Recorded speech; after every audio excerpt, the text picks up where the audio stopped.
All right, good deal. Hey, welcome today. Glad you're here. And welcome everybody who is watching at home. Hey, a couple of things, just one thing I want to tell you about today is we've been going a while now. We've had a lot of people join our church in the year COVID shut us down, 150 or so, I think. And so we haven't really done anything since we shut it all down last March, right? And so we're looking at kicking off our guest reception again, right? Just for give me a chance to meet people after. And then the dinner with the pastor. We've decided, here's what we're going to do. If you're a guest with us, we have a dinner. We had a dinner once a month, and it was no cost to you, and childcare is provided. And it just gave me, because a lot of times we're, a little bit larger, and I don't get a chance to meet new people to the church. And so we try to keep these little dinners around 30 or 40 so that I can talk with everybody and everything. So if you're a guest, or if you haven't been to one, and we have a lot of folks who are visiting our church, you're going to see a lot more of them. In fact, if you're a guest today, we're really glad you're here. Welcome. But we've seen a whole lot in the last few months, and you're going to see a lot more because a lot of people are moving to our state, right? And so, and I don't blame them. I'd move here too. So, if you've been outside today, is that gorgeous or what? So, I just so you guys who are guests know, and those who are watching at home who are guests, we're going to do 4 dinner with the pastors in the month of June, all right? One of them will be a lunch. So let me give you the dates, all right? We're doing this a long way in advance because I need to know if we need to add more.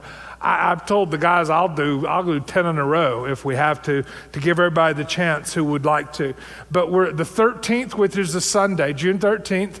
It'll be right after this service down, and just be informal, just get a great chance. And so if you'd like to be a part of that one, and then on Tuesday, right, the 15th, Wednesday the 16th, and then 2 weeks later on Wednesday the 30th. So you can go online, right, IndianRocks.org, and next steps is what you punch in, and you can already sign up if you want to. And it would help us if you'd go ahead and sign up if you're a guest with us. I know it's a month away, but then that would help us know, okay, hey, we need to add a few, or maybe we don't need to have as many. And so again, all it is a dinner.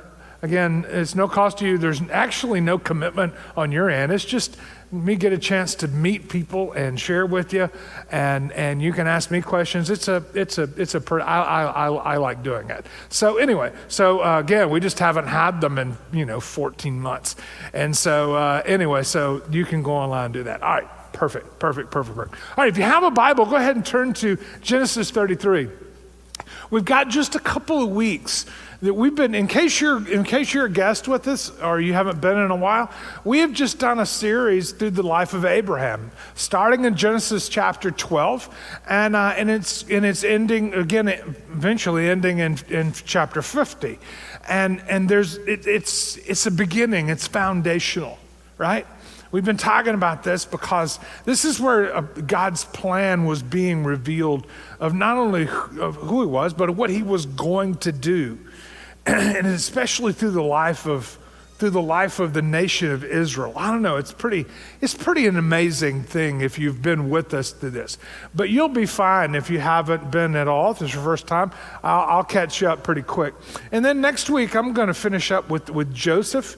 We're not going to do all of Joseph's life. That's basically chapter 37 through 50.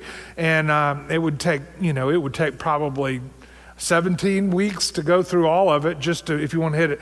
But next week I'll just kind of do a look at, again, pictures of Christ in Joseph's life that we'll probably do next week. But this week, this is the title today. This is Jacob's life, is that God never gives up on his own. All right? God never gives up on his own. Now remember this, all right? I didn't realize this until last night. We have a service here, right? It's country music, right? It's on Saturday night, 6:00. And they're the guinea pigs, right? And they're the ones I throw everything at, right? And by the time I get to you guys, I about know, okay, that joke didn't work. I'm not using it again, right? So I kind of, you guys get more of the polished project, right? But last night I had no idea that this would be a convicting, kind of weighty, if you will. And because when you look at it, it's mainly talking to believers.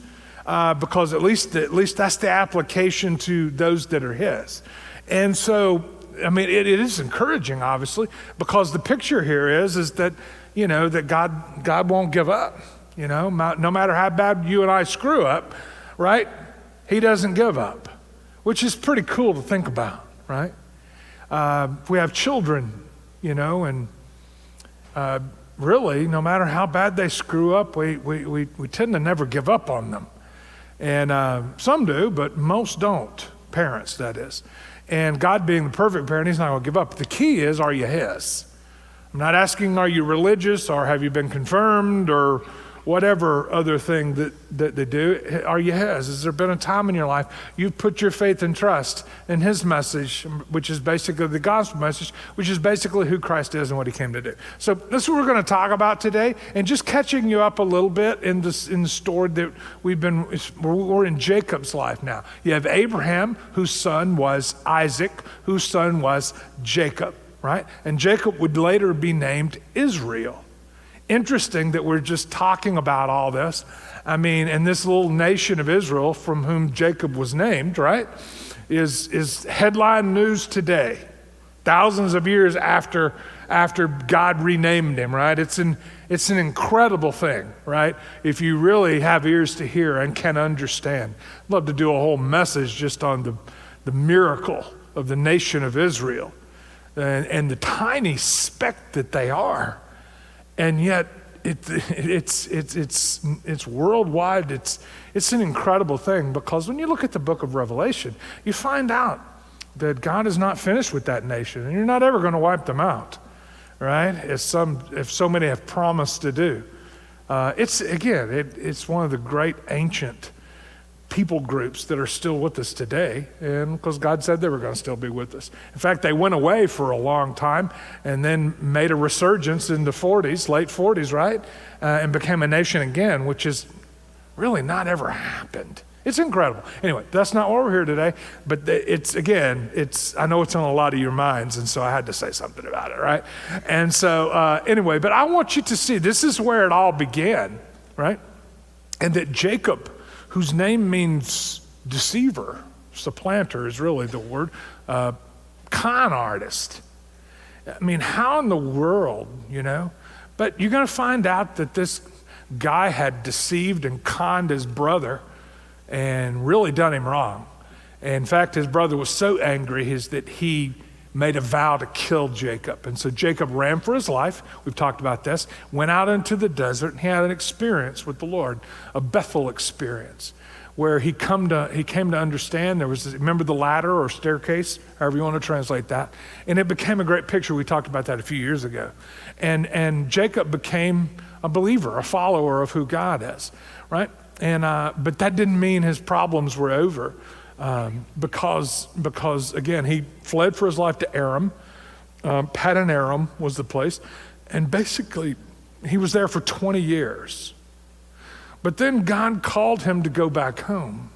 We talked about this last week. Because God was going to make him confront his past, right? And, when you live as a liar and a deceiver and a con artist, you leave a lot of hurt people along the way. I have found it's been the tendency of God's work in our lives, if you're his, is that he's going to make you confront, a lot of those that you've hurt, right?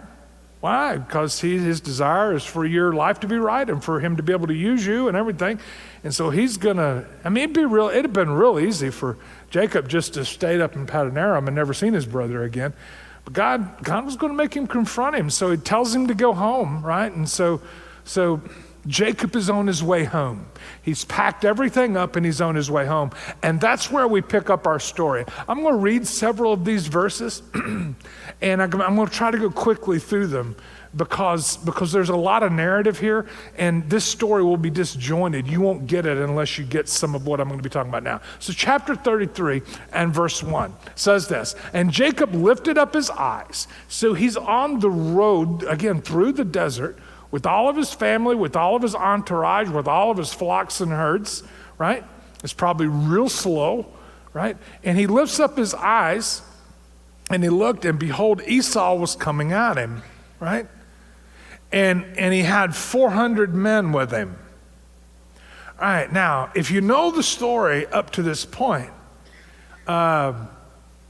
Esau had vowed to kill Jacob for his deceitfulness and, tricking him, conning him out of his birthright and his blessing, right? And so he's going to be gone 20 years. And now he's coming across the desert and the Lord's going to make him confront this. And Esau's coming out to him with 400 men, so it doesn't look good, right? And so, so Jacob begins to plan, right? And he divided the children among Leah and Rachel and the two female servants. And I don't have time to share all of you with it, but he had children by Rachel and Leah and their two handmaids. And so that's where you got all the tribes of Israel. The only one that was not born yet was Benjamin, right? And so this is what he does. He puts the servants and their children out front. con artist, right? And then Leah and her children are next, and then he puts Rachel, his favorite, Rachel and Joseph at the back. So if Esau does attack, maybe they can get away. All right, so you see him already conniving and planning to the point. And then he himself went out front, right? And as he got close to Esau, basically there was a bowing himself, and it's cultural. You guys, we don't do this in our culture, but it's 7 times. And so I'm sure there was something cultural of, being contrite or humble or whatever. And so in verse 4, though, I just want you to see this. Esau had a lot of faults, made a lot of mistakes. But this is kind of a shining light to us because a guy who'd been done so wrong, it says that Esau ran out to meet him and embraced him and fell on his neck and kissed him and they wept. So, as wrong as he'd done him, Esau had not only forgiven him, but had accepted him. And there's a great picture here of that, even though Esau is not the greatest example in the scriptures. In this particular case, he is. And so, but in reality,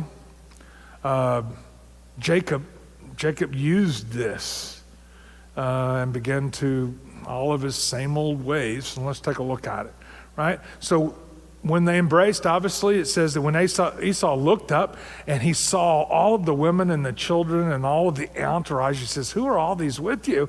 And Jacob says, basically, they're my children, the children whom God has graciously given. Now this is classic. Your servant.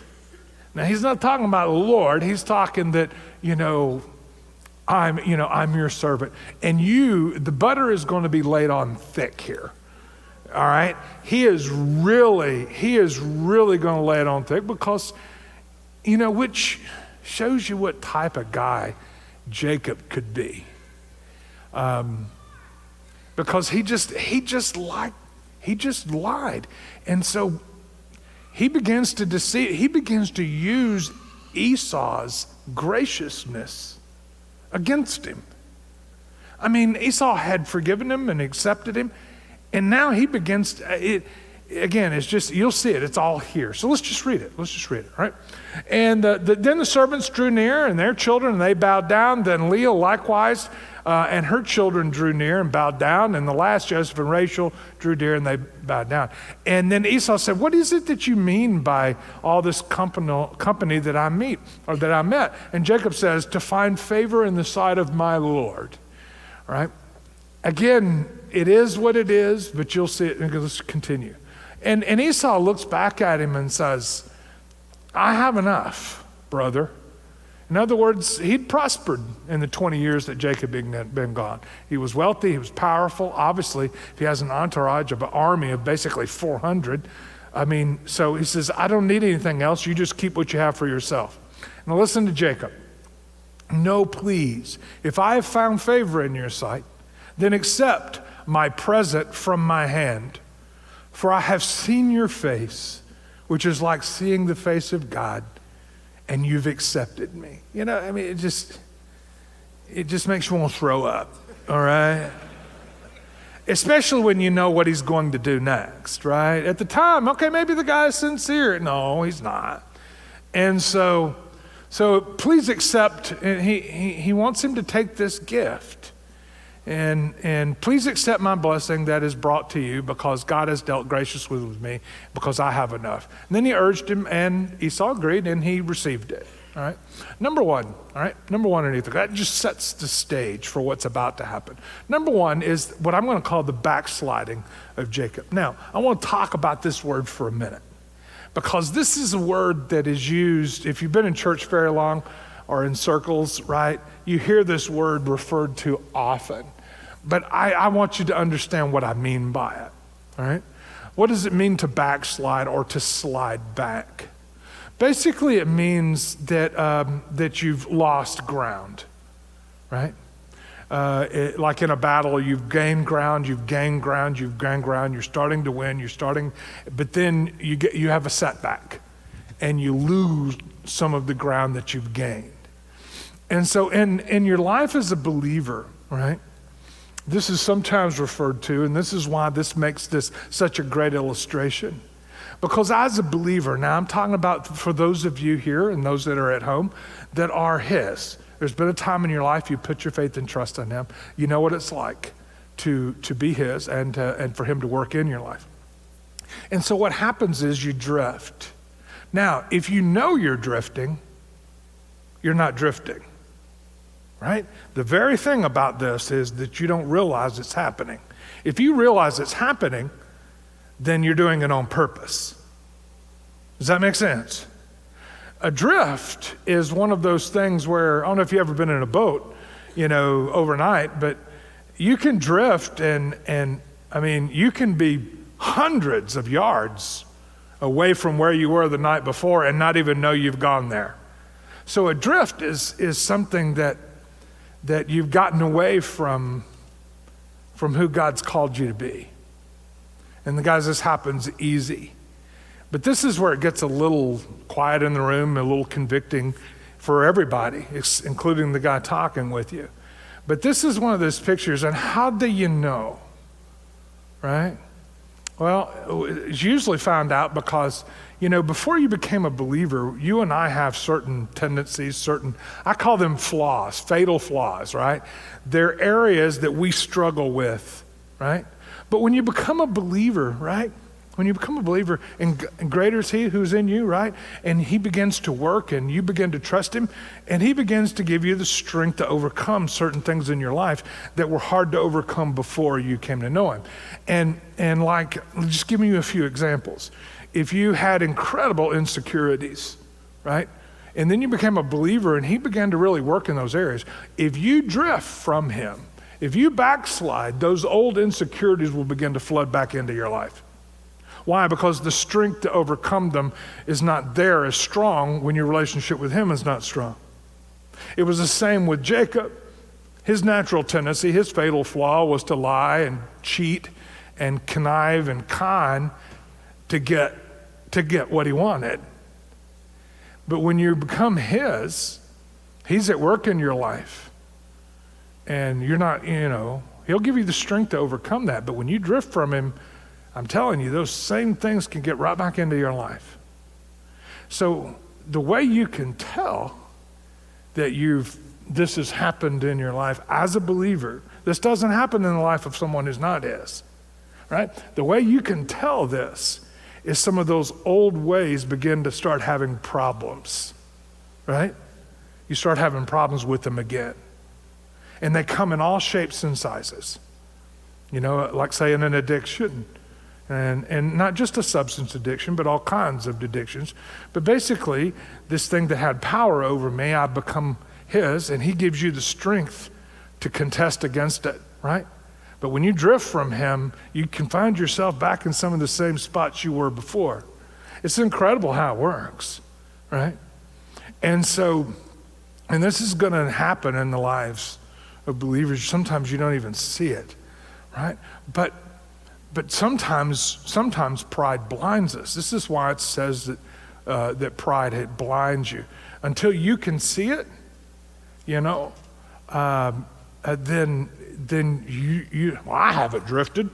No different, whatever. I mean, I found pride is what keeps people blind to themselves more than any other single thing, right? But we all have these flaws, and they're all different. And what you might struggle with, I may not struggle with at all, and vice versa, right?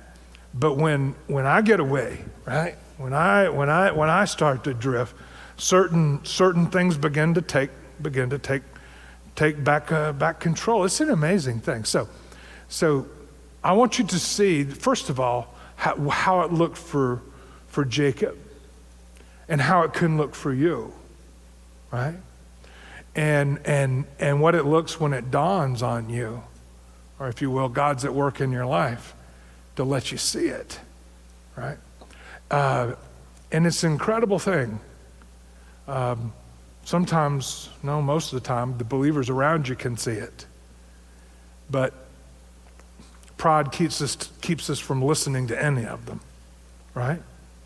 Right? Or you've intimidated them where they won't tell you, right? Again, if you want to hear the truth, this is the tough part of it, because it's incredible, this thing, But you get to a point to where it begins to come out. Okay, so let's go. The backsliding was, let's see where it begins. Number one, Jacob's lie, right? Right. Then Esau, basically, we're continuing right where we ended. And Esau said, "Hey, let's be on our way, right? I'll escort you all the way home, right? And I'll go ahead of you." And then Jacob said to him, "My Lord knows that the children are frail." Basically what that means is that the kids are going to slow you down, they can't really move quickly. And then, I have all these flocks, and we've already read about that. Now he's got herds and herds and herds of sheep and goats. And basically, there's a bunch of them that have given birth and they're nursing, and they can only move so fast. So I really don't want to slow you down, okay? And let my Lord pass on ahead, right, of your servant, right? And we'll lead on slowly at the pace of the livestock that are ahead of me, the pace of the children, until I come to my Lord at Seir. In other words, I'll meet you there, right? I'll meet you in Seir, all right? You go on ahead of me, and I'll see you there. And so Esau said, "Okay, well, let me leave some of the men behind to go with you." And then Jacob says, "Oh, there's no need to do that, right? Let my Lord find favor in the sight, right, in their sight." And so Esau said, "Okay, fine," and he returned and went on his way back to Seir, right? Now, the old hypocrite, verse 17. But Jacob journeyed to Succoth, and he built a house there. Okay. He had no intentions of doing what he said he was going to do. And all that stuff around him, right? And God had already told him where he wanted him to go, and so he decides he knows better. And so he goes to a place called Succoth. Right? It says he built himself a house and made booths. And just in case you want to know, when you read the Old Testament, the word booths is the word for tabernacle, right? It just means a covering, right? Like the tabernacle that was basically a tent that housed the Ark of the Covenant and all that in the time of the Exodus. Therefore, that's all that means, right? And therefore, he called the name of the place Succoth, all right? Number two, number one is lie, so he didn't even come close to going where he's supposed to. But number two, Jacob's incomplete obedience. Now, skip back a couple of chapters. You don't have to turn there. Let's just read it here and remind you what we've talked about before. And the Lord said to Jacob, all right, I want you going home, right? I want you going home to the land of your fathers and your kindred, and I'm going to be with you. Skip down 10 verses to verse 13. I'm the God of Bethel, right? So that's where I want you going, right? That is where I want you going. Where you were appointed a pillar and made a vow, that's the place that it all began. That's the place where you first begin to understand and put your faith and trust in me, obviously. And then he goes on to say, and rise, I want you to go to this land. I want you to return to that land, all right? So skip back down to verse 33. But he went to Succoth. So not only did he lie to Esau, but I mean, he made it all the way here, and he was within 30 miles of Bethel. But he had a desire to do what he wanted to do. Now, this is where it's going to be interesting. For those of you who are his today, don't judge everybody else around you, right? But just take a look at you. And it says this, right? That he went to Succoth, right? Look at verse 18. And then Jacob came safely to the city of Shechem in the area of Succoth, right? Which is in the land of Canaan, and on the way from where he was supposed to go, and is where he stopped. From Paddan Aram, and he camped before the city. So he didn't go into the city, he just stayed outside the city. Right? Now, look at verse 19 before I talk anymore. All right. And from the sons of Hamor, Shechem's father, now don't miss that. Hamor is the guy in charge. He's the king, if you will. And then Shechem is his son, so he's the prince. And he bought for 100 pieces of money the piece of the land on which he had pitched his tent. And so this isn't a stopover. This is a place that basically Jacob is saying, okay, I'll do this way I want. And he decides, hey, listen, I can worship God here. Look at verse 20. And he erected an altar and called the place El Elohe Israel. In other words, this place is just as good as Bethel, but it's not where he was told to go. It's not where. Again, it's incomplete obedience. It's not, I mean, he headed that way, but he didn't go out. In other words, I can do this the way I want to do it. And so while he kind of worshiped, right, to the Lord, but it was kind of the way he thought was best. And, sometimes I talk to people because I hear from people and a lot of times I don't share with them what I'm thinking. But, I hear this statement. This is real politically correct. The statement is, well, I'm going to worship God in my own way. And here's what I say to myself. I rarely say it to you because I'm afraid you'll get offended big time. But I just worship God in my own way. And okay, well, stop it. All right? Because it's not about you. It's not about your way. It's about his way. You're going to find out that Jacob does it his way and it blows up in his face. Because God had already told him what he wanted. You see, it's an incredible thing. Because this is not politically correct, but I have found looking in the scriptures that it's his truth that we long to get, not the truth you and I come up with. And so it winds up being a real problem here.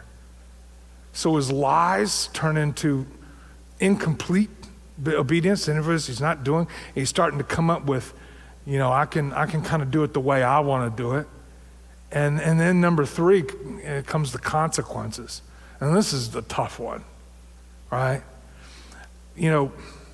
Chapter 34 is one of the ugliest chapters, definitely one of the ugliest chapters in the Old Testament. There are a few other ugly ones a little later in Genesis with Judah, and then there's some real ugly chapters in Judges. But this one's an ugly one, right? But Jacob's consequences, and the problem with these consequences is that they don't only affect him, but they affect people we love. And this is finally what gets Jacob's attention, all right? But let's take a look at it, right? See what the consequences were, all right? Chapter 34, verse 1. Now Dinah, all right? Now, if you've been here, we only mentioned her once.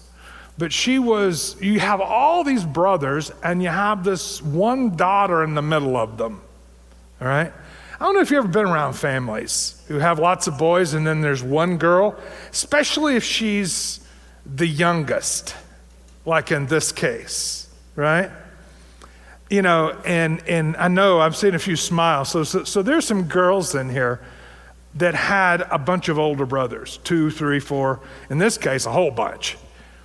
So, I've heard, as you talk to these girls, it was extremely annoying growing up with the overprotectiveness of these older brothers. Extremely annoying.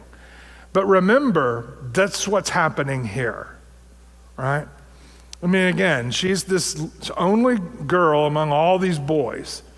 And so here's the great struggle, right? When you're not, and I've shared this with you before, but when you're not where you're supposed to be, then you're where you're not supposed to be. Okay? I always like to say I came up with that myself, all right? Wisdom from Jeff. But I have found some of the greatest wisdom to be in the most simplistic, right? And so he's not where he's supposed to be. So therefore, the things that are happening to him are not supposed to be happening. And that's what makes it really tough.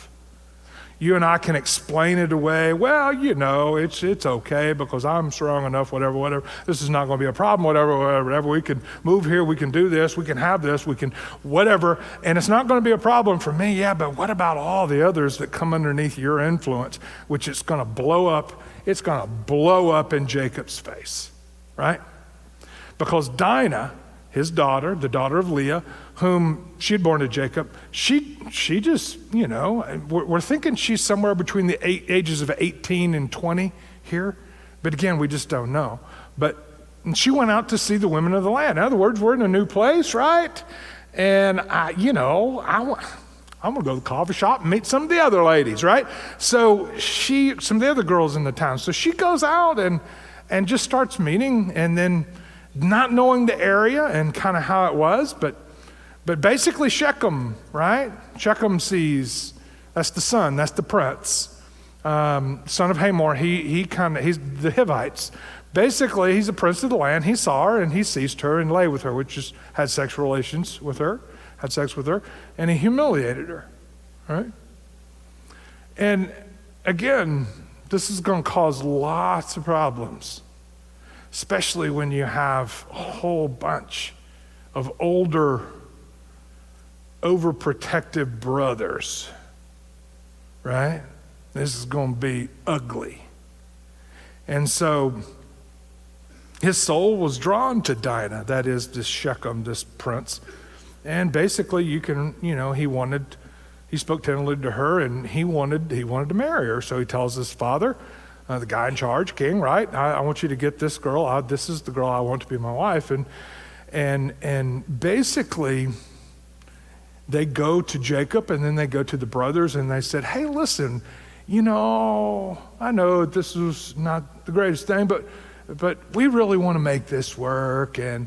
And so they said, why don't we just intermarry with one another as families, and trade with one another, and let's just form this alliance here, and whatever. Well, basically the brothers were, if you want to take a look at verse 6 and 7, verse 7 will be up here, but basically brothers were angry, right?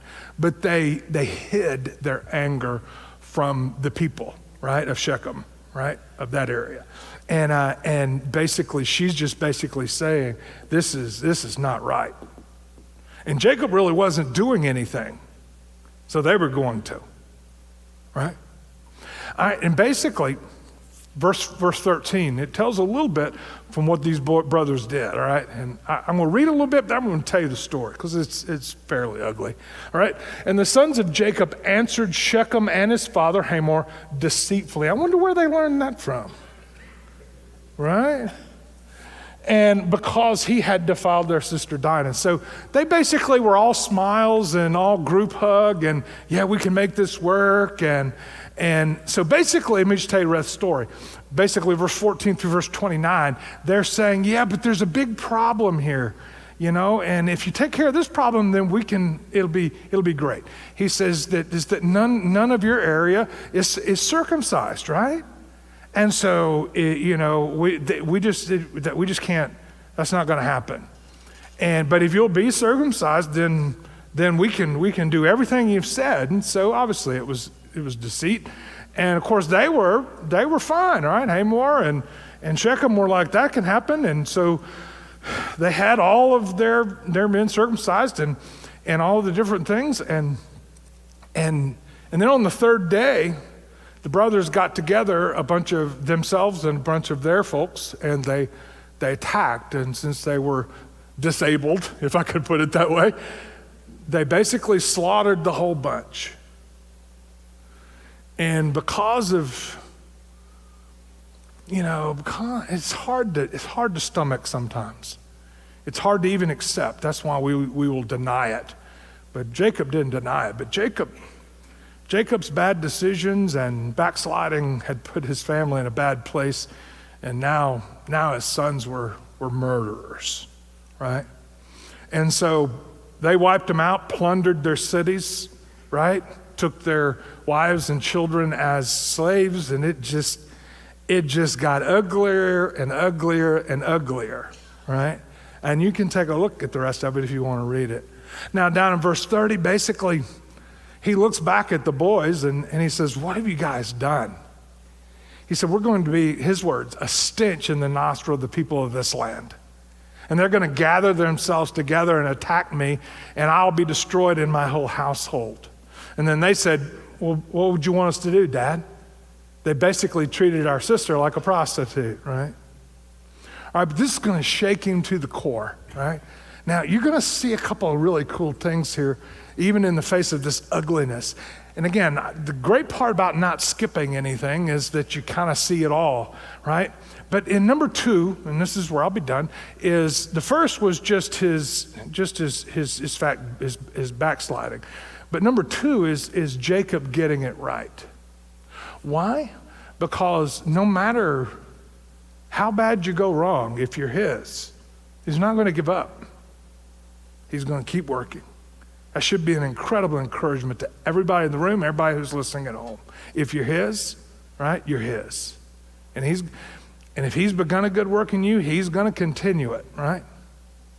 And so Jacob, it all begins with a decision. After this confronts him, which number 1 is his decision, let's take a look at what he tells him to do. And it's a great parallel for if you have the eyes to see it in your own life, personal, if you're his today, and you say, Jeff, yeah, absolutely. If you're willing to admit, most want to just live in denial that, no, there's nothing there. Compared to everybody else, God hasn't called you to be everybody else if you're his. Like I tell my kids, I don't care what all the other kids are doing, right? You're mine. And if you're his, then it's different. So Jacob makes a decision to make it right. Let's take a look at 35:1. And God says to him, okay, I need you to go to where I told you to go in the first place, right? I need you to go where you're supposed to go, right? Go to Bethel, and that's where I want you to live, right? I want you to make an altar there, right, to the God who appeared to you when you fled from your brother Esau. So Jacob said to his household, don't miss this. He said to his household and to all who were with him, I want you to put away the foreign gods that are among you and purify yourselves and change your garments. Basically, they had been lax enough to where things of the world had really crept into who God had called them to be. They were starting to have foreign gods, right, that they all had, right? And so it was a time to clean house and get things right. It just became this, and he wasn't even told that. But he knew it was his thing, so he got them together. Now, a lot of you would say, what is that, foreign gods and these concrete, not concrete, but these chiseled out foreign gods that you bow down and worship? Guys, just so you understand, it's still alive and well in our country. You see, here we go. Where do you sacrifice to the altar? All right? Which altar do you sacrifice to? And Jeff, what are you talking about? Well, it's a place that you give because it's something you want. Most every culture that I have studied, and they've been dozens, especially the ancient ones because they have to do with the Bible. There are 2 or 3 god or goddesses that always show up, right? The one god that is very big deal is the God of prosperity, right? And you worship and sacrifice to him a whole lot, right? He's the Baal of the Old Testament, right? And you can look at him and his name changes, right? And the second one that always shows up, and then there's a whole lot after that. The second one that always shows up is the God of fertility, sexuality, whatever you want to call it. And but here's the incredible thing. It is the same goddesses that our culture sacrifices to. We just don't have names for them. Because what is a sacrifice? A sacrifice is when you give something of yourself. Well, the most valuable things that you possess, number one, are your time. You may not think it right now, especially if you're young, but your most valuable commodity that you have is your time. And where you spend your time is where you're giving or sacrificing. So if you give your time to someone else, you're sacrificing it for them, right? And so it's the same concept, we just don't have names for them. But what 2 greater gods does our culture worship than prosperity and sex? My gosh. It's our culture all over again, right? But where is it? And so basically he says here, okay, this is going to be different, all right? This is going to be different. So he made a determination, all right? This is number 2. Here's what we're going to do, all right? Let's arise and we're going to go back to Bethel so that we may make an altar to the God who answers me in the day of my distress and has been with me wherever I've gone. This is when it comes to the point, if you're his today, where you realize, Lord, you've been faithful, but I haven't. Right? I'm not saying you have to tell a whole lot of people. In fact, I'd encourage you not to. This is between you and him, right? He's your father. But this is when it comes down to the point to where your eyes have been open, you've seen a lot of the decisions. It's real easy to blame everybody else. But then, it dawns on you, oh, maybe it's me, right? Maybe I'm the one that needs to make the changes, right? Maybe I'm the one that needs to stop making excuses, right? Right? So what did they do? They gave Jacob all the foreign gods that they had and the rings that were in their ears. Again, culturally, we don't know what this means, but contextually, we think it definitely means it has something to do with the worldliness around them. Again, I've seen a lot of guys write about what they think this is, but it doesn't really match up because it's such an ancient culture, we really don't know all of what that means, all right? But we do understand the rest of it, right? And what did Jacob do? He went and he hid them under the terebinth tree there in Shechem. In other words, all right, we're leaving Shechem, and everything that represents Shechem, we're leaving it all here. It's going to be different. It's pretty interesting, isn't it? And then as they journeyed, a terror fell upon the cities that were around them, so that they did not pursue the sons of Jacob. Right? So God protected them as they did what He's called them to do. Right? And basically, Jacob came to Luz, which is Bethel. So he finally shows up, which is in the land of Canaan. He and all the people who were with him, and there he built an altar, right? And he called the place El Bethel. This is where he was supposed to be, right? And I think it interesting that he renames the place. What do you and I get from this and understand? How does it apply to those of us who are his?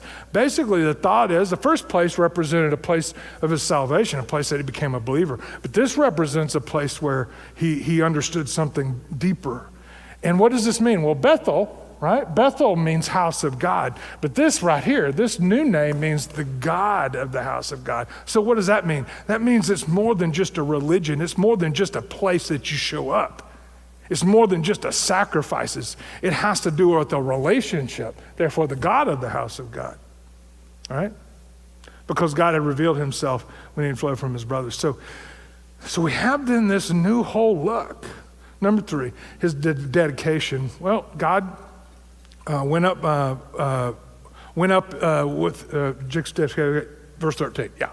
And God went up from him in the place where he had spoken with him, and Jacob set up a pillar in a place, and basically had spoken to him in a pillar of stone, and he poured out a drink offering. Now, this is where I'm going to close today, right? This whole thought, this drink offering, right? What does that even mean? Well, you would pour it out, and it represented sacrifice. Now, you and I know what that means. We're about to celebrate it in our country here in just a couple of weeks. Memorial Day is an incredible day. It's more than just a holiday. And let me tell you something about Memorial Day, and I share this, is I have found out, obviously after being here for lots of years, that it's not a day to honor veterans. In fact, a lot of them will be upset with you if you honor them. Memorial Day is a day you honor those who gave their lives, sacrificed their lives so that you and I can be free. Does that make sense? So the ultimate sacrifice is giving your life so that another can either live or be free. So you and I understand this thing called sacrifice, right? And so you have then this picture of pouring out a drink offering. So again, Jacob called the place Bethel, and God again told him his name. But in Philippians chapter 2, verse 17, don't miss this. It says that Paul said this to the Philippians, even if I am poured out as a drink offering upon the sacrificial offering of your faith. So he's making a symbolism here. So if I have to give my life for you, to not only come to know the Lord, but for your faith to grow, he says, I'm going to rejoice in that. And when you look at that, that is so unlike anything that you and I are used to in our culture, and who we are. But this is who God's called us to be. So the most important things in your life, right, which is, a lot of you may not know it yet, time's your first one. And because I have found where you spend your time, that's where your talents and your treasures, resources, finances, other things, they follow where you spend your time. It's just the way that it is, right? All right, here's where I'll close. Some things to learn, just some things for you to think about, right? Number 1, we've already talked about incomplete obedience, right, leads to consequences in yourself and those you love. It's a tough one, right? It's a tough one. Really, it's a tough one to learn. Number 2, at what altar do you sacrifice? And this is the main thing I want to tell you before I'm done. This is where if you're his today, now if you're not his, this doesn't apply. But if you're his today, right, where is it that you spend most of your time? Right? Your talents. What do you sacrifice those things for? Right? And you're going to find out, right, the things that are most important to you. Right? It's incredible when you think about it. Are we sacrificing at the altar of prosperity? Right? A lot of people do. Right? I want stuff. I want to do what I want to do when I want to do it, kind of thing. Again, if you're his, that doesn't usually work out real well. Right? It doesn't work out well anyway, but it's not who he's called us to be. Because if he gave his best for us, for God so loved the world, then he calls us to give our best to him. Does it make sense? I think it does. It's just tough to hear, right? Because you live in such a self-centered culture, it's so easy to adopt, to have the foreign gods in your house, right? It's just easy to always go that way. In fact, some of you are probably rolling your eyes right now. What is this guy talking about? But if you're his today, this is who he's called you to be. That I'm sure of, right? Others just want what we do here just to kind of be a religious thing that you do once a Sunday, and then every once in a while we kind of volunteer to help somebody. No, he's called you to something totally different if you're his, right? If you're his. Why? Because in Matthew chapter 10, it says, whoever finds his life will lose it, but everyone who loses his life for my sake will find it. In other words, whoever sacrifices for me and for others, it's not a loss, even though it seems like a loss, right? And then number 3, have you ever had an El Bethel experience? Where you've come to know who the Lord is, but you've drifted from him. And then you've got the overwhelming experience that you see it, and you want to make it right. I have. I think most every believer does. Because someday it dawns on you, I have drifted. I've allowed things in my life that don't need to be there, right? And then number 4, God never gives up. That is the beauty of it. If you're his, he is not going to stop working, right? You can run to Antarctica, and he already knows you there before you got there, if you're his. There's a great beauty to that. There's a great comfort in that. There's also a little fear that goes with that too, right? But as I close, that is what makes the Old Testament, and we've been marching through this since Abraham. It's what makes the Old Testament so applicable. When we see the things line up with the life of a believer, first of all, the message of the gospel, who Christ is, what he came to do. And it comes through in Abraham's life, and then all the way through to what it means to follow him, live for him, and how he works in your life. So as I close today, if you've never become a believer, then that's where you have to start first. But if you're his today, then may think, maybe I have drifted here. You don't have to beat yourself up, right? You don't have to go looking. You already know. Number 2, you don't beat yourself up because that's what Christ came to do for you anyway. But there are some things to learn. And it's pretty cool when you think about it. Let me have a word of prayer, and we'll have a closing song, and we'll be done. Lord, thank you so much for the truth of what your word teaches us. And God, we want to be a people that know you, but God, also live for you. Not in the hypocrisy that lives in our world, but in the truth and genuineness that comes from you living within. So Lord, this time is yours. If anything good has happened today, Lord, we know it's because of you. And Lord, we pray this in Jesus' name. Amen.